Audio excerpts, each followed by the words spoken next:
Shalom saudara terkasih, sangat berbahagia dapat berjumpa dan bersekutu dengan Anda para pendengar.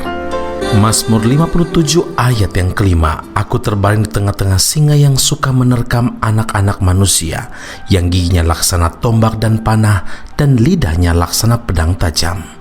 Saudara yang terkasih, tidak dapat dibayangkan bagaimana perasaan Daud saat berada di Gua Adulam, tinggal bersama-sama dengan orang-orang yang bermasalah, meski dia sendiri juga mengalami masalah yang berat.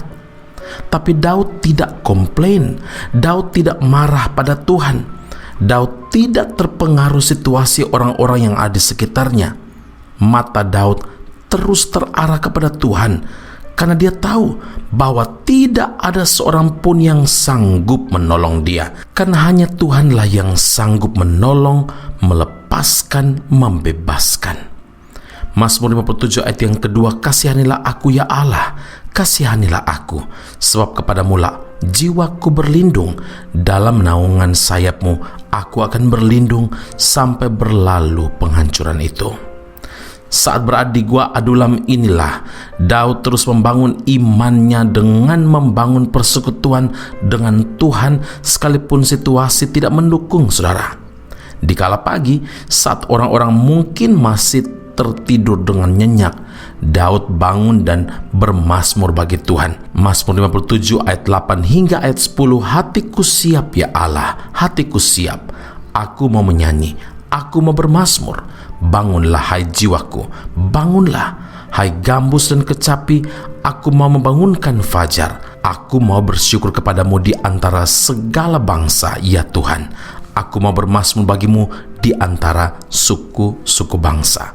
Saudara, Daud sangat percaya di mana ada puji-pujian bagi Tuhan, maka di situ ada lawatan roh Tuhan, ada kehadiran Tuhan. Mazmur 22 ayat 4, engkaulah yang kudus, yang bersemayam di atas puji-pujian orang Israel. Saudaraku, dengan terus membangun cara hidup seperti yang biasa dilakukannya setiap hari, bersekutu, memuji Tuhan, maka roh Tuhan mengurapi Daud. Karena roh Tuhan ada padanya, keberadaan Daud di gua itu akhirnya membawa dampak yang luar biasa, saudara. Dan dia sungguh jadi berkat, walaupun berbagai macam masalah-masalah yang ada di sekitar orang-orang tersebut, tapi Daud sanggup menunjukkan keteladanan hidup. Terbukti, Daud dipilih untuk menjadi pemimpin atas mereka. Dan bagaimana mungkin orang-orang memilih Daud untuk menjadi pemimpin apabila mereka tidak melihat sesuatu yang berbeda dalam diri Daud? Daud dipercaya orang-orang dalam gua itu menjadi pemimpin atas mereka karena memang Daud telah menunjukkan keteladanan hidup.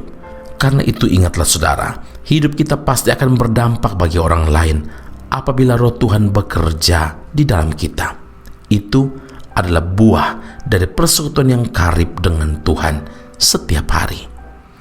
Amin. Mari kita berdoa.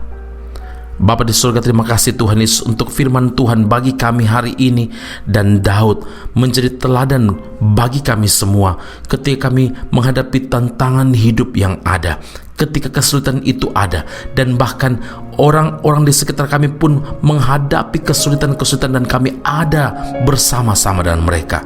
Tuhan inginkan supaya kami berbeda karena kami sama-sama menghadapi masalah. Sebagai orang percaya, Tuhan inginkan kami hidup berbeda. Mata dan hati kami tetap terarah kepada Tuhan, karena kami tahu dari sanalah pertolongan kami datang, dari sanalah kelepasan itu datang, dari sanalah kemenangan demi kemenangan itu kami raih.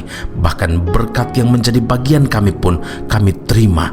Terima kasih Bapa di surga. Kami yakin dan percaya kalau kami hidup bersekutu karib dengan Tuhan setiap hari, maka buah dari semua itu adalah roh Tuhan bekerja selalu dalam hidup kami dan tidak pernah meninggalkan kami.